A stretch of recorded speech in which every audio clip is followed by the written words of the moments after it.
gəlib getdilər, həyatla dərdlərini bölüb getdilər. Gül kimi şairlər ölüb getdilər. Elə qara mərmərdə nə qaldı qaldı, elə qara mərmərdə nə qaldı qaldı. Ay Orxan sağ ol dərdi bəladan, çalış ki yan gez bu cördü cəfadan. Namərd şikayət eyləyər xudadan, min bərəkət mərdə nə qaldı qaldı, min bərəkət mərdə nə qaldı qaldı.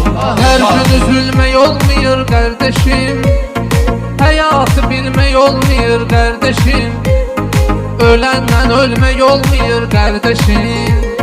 Gel yaşayak geride ne kaldı kaldı, gel yaşayak geride ne kaldı kaldı.